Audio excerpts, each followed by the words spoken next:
How to delete your account on Transit app. Hello guys, welcome to another video. In this tutorial you will learn how you can delete your account on Transit app. The first step is to open the application.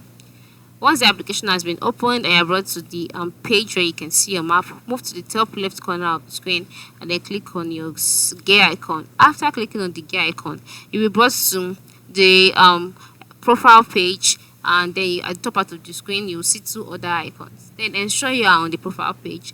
On this page you will see the latest features. Yours might be different from mine depending on your location. Alright, and then once you can see that, move to the lowest part of the screen and then click on the big signal you can see there. After clicking on it, you can see what pops up: delete account, sign out, cancel.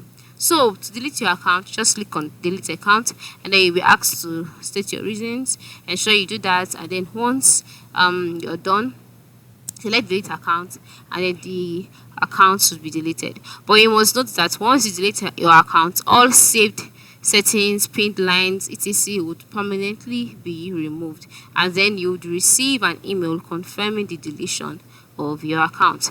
So this is how it works. Alright, thanks for watching and have a good day.